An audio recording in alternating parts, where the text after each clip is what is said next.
Hey, guys, I got a confession to make about Star Wars. I have a thing for one of the newer Star Wars movies. I guess you could say it's getting serious. The prequels, we were steady for a while, it was all well and good, but we just weren't the perfect fit. We broke it off amicably and found out what was right for each of us. They have my heart, but my soul belongs to my favorite Star Wars movie.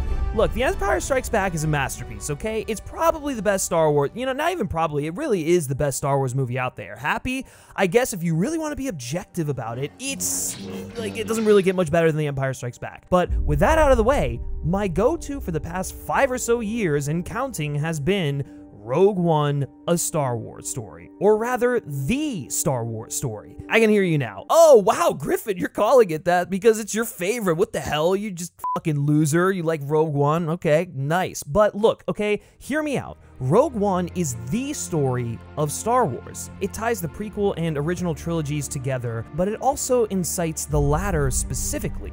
The tragedy of Jyn Erso and her rogues gallery of unlikely galactic heroes sets in motion the story that George Lucas introduced us to in 1977. It might even be a more integral piece of the puzzle than any of the prequel trilogy films. Did I really just say that? No, well, maybe I take that back just a little bit. Because while we see the progression of Anakin Skywalker from a young boy to Darth Vader has its interesting moments, seeing the first domino topple for the Empire is like watching a man learn his fate years before it comes to him. Rogue One captures the spirit of Star Wars. I've always felt this ever since the first time I sat down in the theater to watch this movie. The spectacle, the excitement, and the message.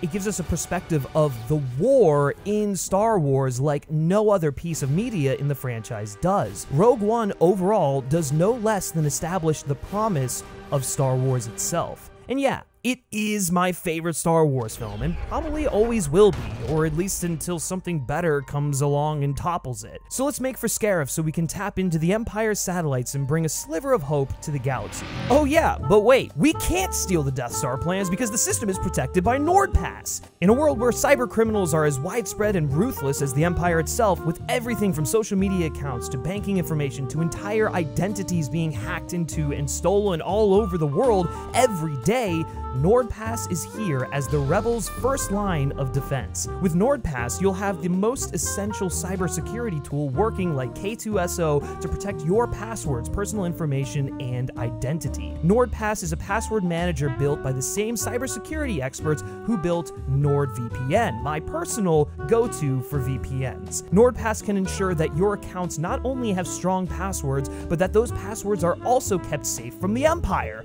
With NordPass, you can store all your passwords in one place, not needing to memorize them all yourself, instead using your R2-D2-like master password to serve as an all-access tool to log into all of your accounts. In a rush with stormtroopers at your back, use NordPass's autofill feature to log in faster or securely store your purchase info so that you can get into your account or shop and browse faster. And NordPass is a zero-knowledge password manager, which means that no one but you can see what's in your encrypted vault. Even NordPass's team don't have access to that information. Don't let the Empire intercept your sensitive data any longer. Try out an exclusive NordPass deal plus 1 additional month for free at nordpass.com/filmspeak, or you can click the link in the description below, or use code FILMSPEAK at checkout. And thank you so much to NordPass for sponsoring this video. To just dive right into the Empire's beachy, crystal clear waters at their tropical vacation base, after J.J. Abrams Xeroxed the original Star Wars for The Force Awakens, and I have fun with that movie. That's not a knock on that, and I understand why he took that approach. It was probably the best way to usher audiences back into the world of Star Wars. Gareth Edwards wasted absolutely no time in breaking the Star Wars mold with, wait for it, a cold open. No text crawl, just an immediate jump into the prologue. It was abrupt, it was exciting, it was something we had never gotten with big screen Star Wars before. A lot of people seem to take issue with the abruptness of this open, but I've always unabashedly loved it. The level of disorientation is effective in submerging you in a story in progress, a war ongoing. And if I can remind everyone watching, take the text crawl out of Star Wars 77, and this is the first thing you see. So really, for as weird as this opening might feel, for as different a vibe as Edwards is clearly going for from the jump, it's not so far removed that it's not recognizable as Star Wars. And more importantly, it establishes the core character dynamic that drives the film, and ultimately, true to Rogue One's status as the story responsible for Star Wars, motivates Jyn to carry out the Rebel Alliance's most important mission, her relationship with her father. In such a tragically brief glimpse, we get a hint of the relationship between Jyn and Galen, of the peaceful, happy life she could have lived. These are spiritual people, but also not hardcore fanatics like the Jedi. It's also important because Jyn loses those things that her father gave her until she discovers it again through hope at the end. The entire heart of the movie is rooted in this first scene between Galen and Jyn. And of course, then the king himself, Ben Mendelsohn, steals most of the film from his very first shot. I love the fake apology he makes to the grieving Galen, knowing full well Lyra is alive. You can really feel how director Krennic is a company man who absolutely hates his job and just wants to rise in the ranks of the Empire. He's all about status and nothing else. He's a Grand Moff Tarkin wannabe who deep down knows he is many rungs below that, despite his outward pretensions otherwise. He's an interesting villain because of it, and just like Jyn's central character dynamic, Krennic's ambition and disappointment in life carry the character through the entire film. This opening is unnecessary, you say? It's a little abrupt, it's too jarring? I disagree. It's a vital setup for our protagonist and villain that the movie would not have a solid footing to stand with were it not there. Oh, and if you've ever read Star Wars Catalyst, which by the way I highly recommend, especially if you love Rogue One, it only further enhances the relationships in this cold open. Also commendable throughout the whole movie, but established here, is Edwards' mastery of scale. We knew he was capable of this thanks to movies like Godzilla, where he made the creatures feel as massive and destructive as they were, even from miles away, or without showing them at all. He truly put the god in Godzilla, if you get what I'm saying. In Rogue One, he shows as much as he possibly can of the Empire's influence and impact. The Star Destroyers, the Death Star, even the TIE Fighters have never looked more imposing. It's incredible how something we often see in close-up in Star Wars, a starfighter or a transport for example, is really a pathetically insignificant piece of the puzzle. Edwards makes the world feel lived in. It's texturized, it's a ground-level guerrilla-style way of filmmaking, and it symbolizes the oppression of the Empire towering over the entire galaxy better than I think at least any other piece of Star Wars media has managed to, and I know that's the case because The Mandalorian, Book of Boba Fett, Solo, and many of the current Star Wars projects have been hearkening back to this world-building approach ever since. But for all the scale that Edwards shows us in Rogue One, he also zeroes in on intimacy and deep character work when the story calls for it. The thing that's beautiful about this film is it's such a great example of how contrasts work to service the overall narrative. We have big set pieces and even bigger facilities and vehicles and what have you, and yet that scale allows us to connect more with the people on the ground who are being directly affected by such massive symbols of a dictatorship. We get several such moments right after the cold open. I think Jyn looking up to Saw as a child, cutting to her in prison as an adult, is such a great way of linking her to the results of what his fanaticism caused, and how it corrupted her life. The war corrupted her life. Again, contrasts. And then, of course, we meet the man, the myth, and legend himself, Cassian motherfucking Andor. Oh god, I love this character. I can't wait for the fucking TV series. It's gonna rule so hard. The covert wartime espionage stuff with him is incredible, and again, completely unlike anything we'd gotten in Star Wars beforehand. I love seeing the desperation, the ruthlessness at play. This is a guy forged in war, who's lost his humanity and lost what he's been fighting for to an extent. I also love how his act of violence is, again, contrasted with Bodhi's act of bravery by defecting. The sequence of scenes, characters, events in this film are so well done, so purposeful, and so effective. Everything is in conversation with what's come before and after. The jarring planet hopping that's been criticized by many is actually what keeps you on your toes, and it's also motivated by, let's use that word again, contrast. Show Andor, a rebel who you think is doing something good as he shoots an unarmed man. Then show Bodhi, an Imperial pilot who you think must be up to no good, doing something noble. It shows you the complexity of morality, how it's not black and white, and how the lines blur further when people are forced to make decisions in a conflict like this. Those on the side of good might not always be good, and those on the side of evil might not be evil in every action they take. What Rogue One also does so well, and does quickly, is it rediscovers the reason for the rebellion. It's almost like both sides lost what they were fighting over since the Galactic Civil War just seemed to go on for an eternity. Here, the rebels finally have an explicitly defined goal again: unlock the secret to destroying the Empire's most powerful weapon, and then do just that. Which ties further into how the events of this movie, more than anything else, are the thing that incite the rest of Star Wars. Things had grown dormant until the Empire built a planet killer, and the rebellion, or rather this small band of rebels, got their act together in order to defeat it and inspire the rest of the rebellion. But that's not to say that the rebellion is unimpeachable, just because they aren't the ones who built a planet-killing weapon. I actually love how this film just goes, yeah, the rebels are actually kind of hypocrites. They engage in dirty dealings at best and treat their own potential constituents, or those who would be after they defeat the Empire, like props. They detain people without cause, even to forcibly use them on suicide missions if it's to their benefit. I also think Jyn is the perfect example of this, always used for her connection to her father or Saw Gerrera, that she just has become numb to the entire thing. She doesn't believe in anything because the world only sees her as leverage.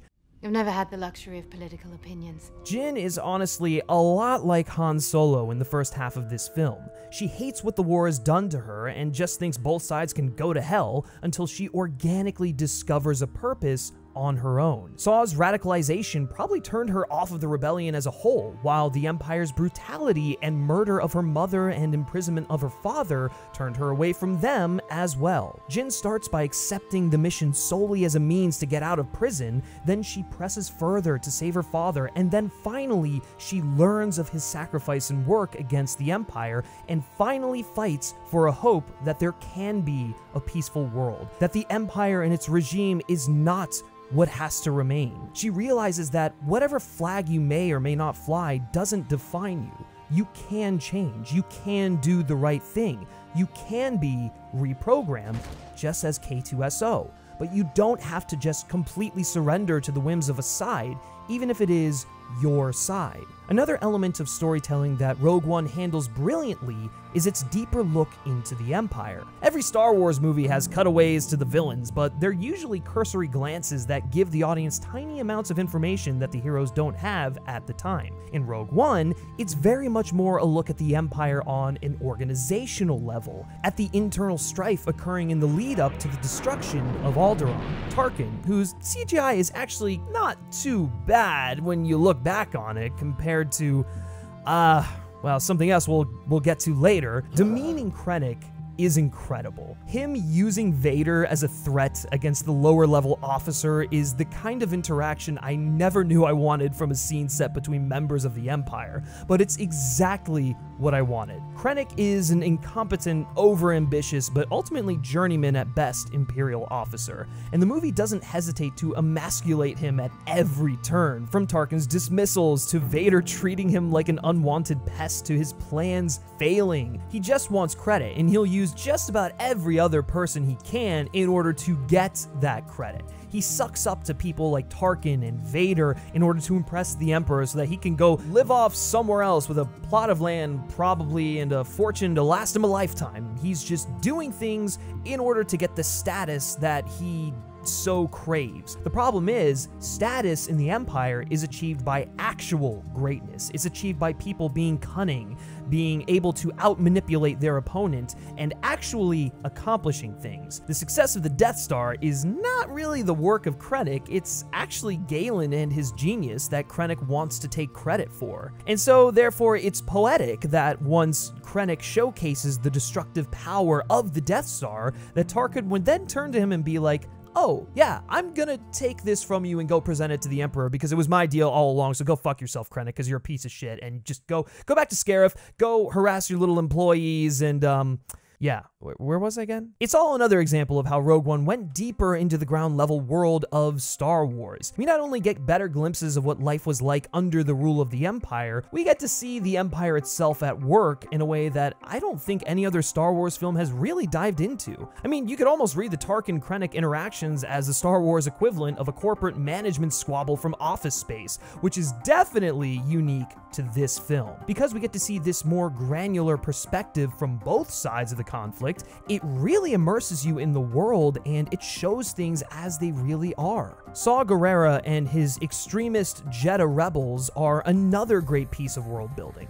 Honestly, they feel and operate a lot like the French resistance in World War II, to a certain extent, maybe minus their extremism. They're on the fringe of this Empire-occupied city, the last line of attack preventing the Empire from gaining the foothold they need in order to truly rule this planet. These kinds of parallels existed in the original trilogy, and Rogue One reiterates the allegory, except this time leaning much more into it on a ground level, more from the perspective of an everyday fighter or civilian rather than just the military leaders or famous heroes of the conflict. I also like how the eradication of the Jedi has caused people to lose faith, which just kind of shows how heavily the Jedi relied on the support of blind faith from those who did not fully understand them and who expected them to be a cure-all solution to the problems of the galaxy, meaning there was no other stopgap in place, no second line of defense, and so the Empire was able to steamroll over the galaxy when they were gone. But that's not to say there aren't still fanatics who rest on the laurels of,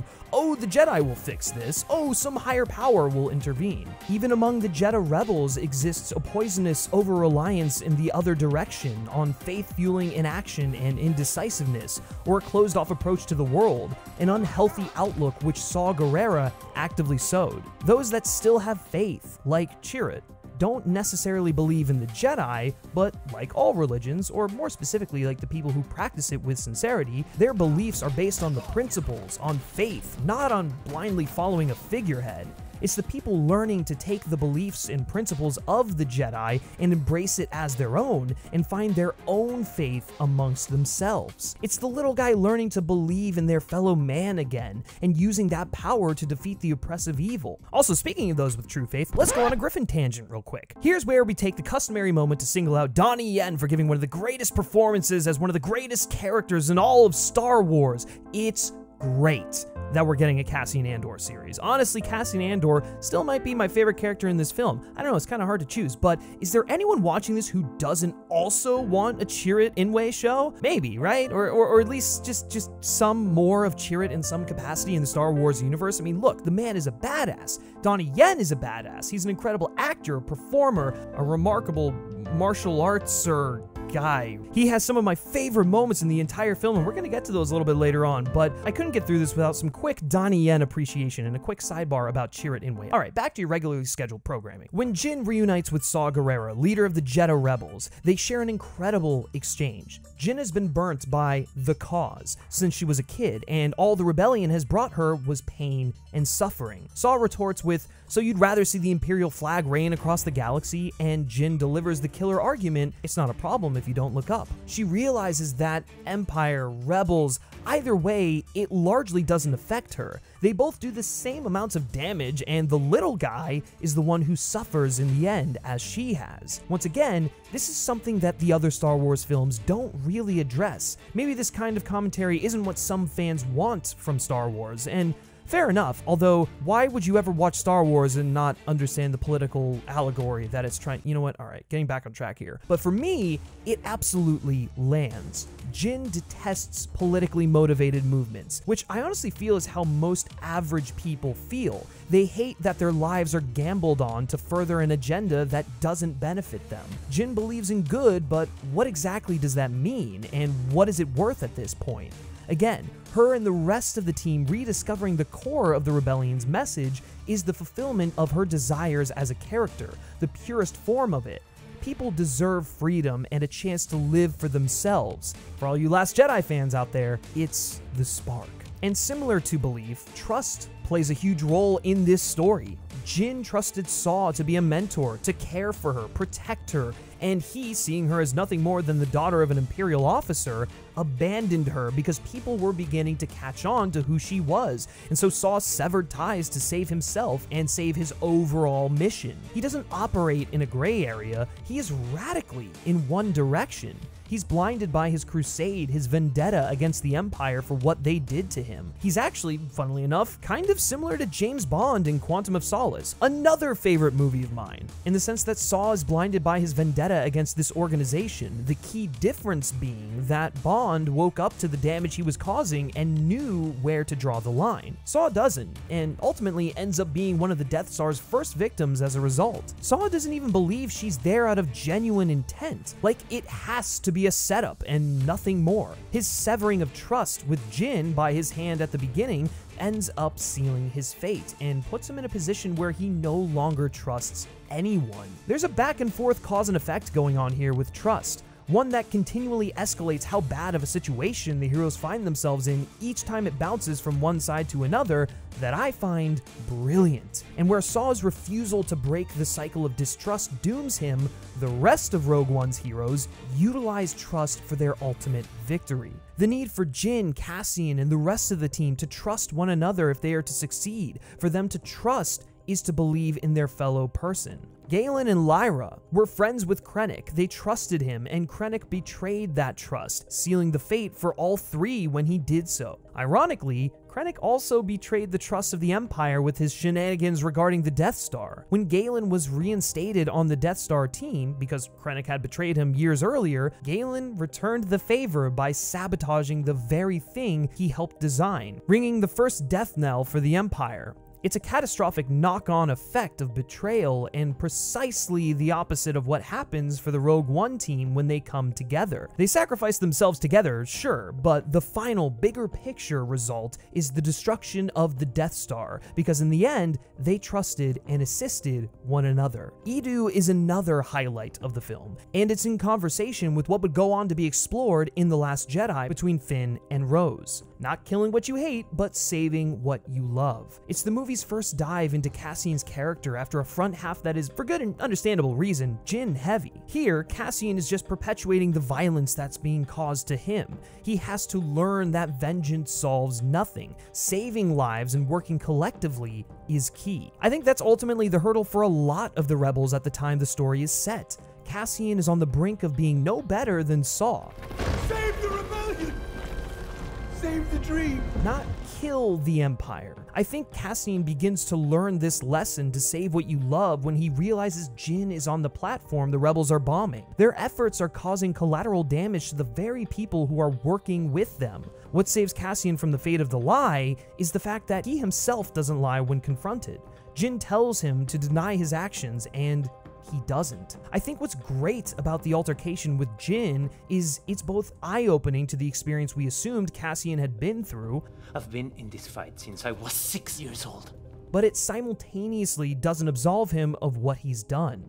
You might as well be a stormtrooper. Jin believes, or has come to believe, in the core beliefs of the rebellion, but not the Rebel Alliance as an organization. The longer someone is in the fight, the more cynical they become, and the less of their humanity they retain. Cassian's blinded by his duty. He wants to believe that he's making a difference, fighting the good fight because it's all he's known. But Jin wakes him up to the fact that maybe a lifetime of devotion hasn't amounted to very much good. Ultimately, in everything he does, he's just retaliating for the death of his family. No amount of stormtroopers killed or bases blown up will quench that thirst for revenge, and he comes around to that in the third act. Jin reminds Cassian what they're fighting for, truly makes him understand it again. He still uses the rebel slogans and optimistic phrases, but it's clear his actions don't really coincide with them, same as those who serve the Empire. And for Jin, her reunion with her father is a tragic one, yet, like the larger film, has an oddly hopeful undertone to it. Galen isn't killed by Krennic or Cassian. Galen is killed by the very people he was trying to save, and yet his faith in their goodness never wavers. He was a casualty of a conflict, a good man who was doing the right thing, and pushing agendas and perpetuating violence is what killed him. Jin's asked throughout the film what she wants, and she never gives an answer, or she gives a non-answer. What Jin really needed was a father with a moral compass who was willing to do the right thing, even if it wasn't the easy one. While her reunion with Galen on Edu was brief and tragic, it provided the inspiration she needed to start to believe in something good, in the goodness of humankind, or of alien kind, or of Star Warsian kind. Basically, I'm talking about the spark again, in case you haven't figured it out. Because Saw was already cynical when Jin lived with him. It passed down to her, and he never even realized it. But because Galen never gave up his faith in being victorious over the Empire, because he fought to the last to do good, and Jin got to bear witness to that, Jin was also able to be affected in a positive way by the influence of her real father. And that, of course, brings us to Rogue One's third act. A moment in cinema that deserves to be held up alongside anything from the original trilogy, and I stand by that statement. When we come into the endgame of this story, our heroes are fractured. For an alliance, there isn't much unity. They're fractured because they don't take decisive action, because everyone has their own agenda and no one can agree on what the next step is. Jin, being an outsider, is better able to be the voice of reason after she's learned what she needed to from Saw, from her father, and from everything else that has happened to her in this story. Cassian coming around to support Jin is so great, because it shows that while he didn't want to hear what Jin was saying, he was listening nonetheless, and she reinvigorated his belief in the cause. He's disobeying orders, finally, because it's the right thing to do. I'm not used to people sticking around when things go bad. That's also such a great line for Jin, because Cassian finally is the person Jin has been looking for in a friend, mentor, partner, whoever. He's the type of presence she has longed for her whole life. And then Cassian greets her as a deserving member of their family. I also love Jin saying, "May the Force be with you." Yeah, I know, people say "May the Force be with you" all the time. I get it. It shouldn't really mean anything. But in this case, it doesn't feel like a lazy Easter egg for fans. The line has a deep purpose in this moment. It's that idea of belief coming back up to the surface once more, and believing in what the Jedi stood for, not the Jedi themselves. I think really the success or failure of this movie for any given viewer is set in stone by the time we get to Scarif. If you've invested yourself in these people and what they've been fighting for, then it's really easy to rally behind them as people and care what happens to them. If not, well, you know, I feel like most people enjoy the Scarif faction regardless, because it's basically like Battlefront the video game. There's TIE fighters, there's archival footage of Gold Leader and Red 5 getting blown out of the sky, and Admiral Raddus and Hammerhead corvettes, and it's, oh my god, it's so fucking great, and it may be the pinnacle of Disney Star Wars. And Scarif, oh my god, the planet of Scarif, it's awesome. Let's talk about the planet of Scarif here. Let's make something clear here. Scarif is the best planet of the Disney Star Wars era. The tropical setting, evoking the Pacific Theater in World War II, the planetary shield, the transmitter that is both the ultimate objective and the most prominent feature on the planet, all combined to make one of my favorite Star Wars worlds, which is really saying something considering we don't see that huge a part of it or spend the most time there. And then we get to the battle. The Battle of Scarif. This battle, it's literally nerd tears every time. Every fucking time. Oh my god. Whether it was Gareth Edwards or Tony Gilroy who directed the action here, it's probably some of the best action either of them have ever done, and both of them are no slouch in the action department. It's a great homage to the epic battle scenes of The Longest Day, Saving Private Ryan. Obviously, there are past Star Wars films in there as well. It's a masterclass in shooting, pacing, and editing big battle action, especially for Star Wars. And underneath it all, I love how the whole mission at hand is essentially passing the baton to the opening of Star Wars 77, but on a progressively expanding scale. First, the Death Star plans had to be broadcast from the ground on Scarif. The heroes go up against mainly ground forces. Then they needed to be received by the Rebel fleet while engaged in a space battle. And then finally Tantive 4, which ends up being pursued by a Star Destroyer. And I love how the Empire is all about scale, thinking they can just dominate proceedings with their biggest battleships, and instead, when the Rebels combine their little ships with just a handful of ingenuity, the giant impenetrable Star Destroyers become literal scrap in seconds. One man strikes with the strength of 100. Their strength is not in their numbers, but in the immense power of the few they have. Our characters, meanwhile, perform their duties and do what needs to be done selflessly. Some of these protagonists began their journeys in Rogue One already on the right side, already behaving honorably and selflessly, but others needed to find their way over the course of the story, particularly Jyn and Cassian. But in the end, they all work together to do what must be done, meeting their destinies poetically, but also heroically. Chirrut walking out into the battlefield is straight up an all-time Star Wars scene that is so unbelievably powerful. His whole character is sublime from start to finish, and seeing his faith guide him through impossible odds long enough to ensure victory is both inspiring and heartbreaking. But so powerful is this moment, this action, that Chirrut caused Baze to believe again. The former monk turned blaster-wielding cynic. What more could you want from Star Wars? Their bond and the yin and yang of belief is almost a microcosm of the whole film. And for as much as the fandom loves to pick on Disney Star Wars, the fact that they committed to the sacrifice and didn't Deus Ex Machina the characters to safety just because of a powerful moment is commendable. I also love Bodhi's dedication to honoring Galen's legacy. You can tell he sparked a change in him and inspired him to do good. For the whole film, Bodhi is on a mission to redeem all the bad things he's done and be a person Galen would be proud of, and he finally gets that at the end. He quite literally is the conduit that passes Galen's message along to inspire hope in a fractured rebellion. This whole battle is our heroes sacrificing themselves in an effort to save. They aren't fighting to kill, it's instead a constant fight to give the next guy as much time as possible so they can achieve their part of the mission. They sacrifice so they can win. The Empire wantonly destroys, yet they still lose. Tarkin destroys Scarif, and yet the plans are still broadcast. Krennic shoots Cassian, confident that he has sealed the hero's fate to die in obscurity, yet he and Jyn live on in the heart of the rebels' fight. Krennic even dies watching the Death Star fire, probably confident that the Empire will secure victory with it,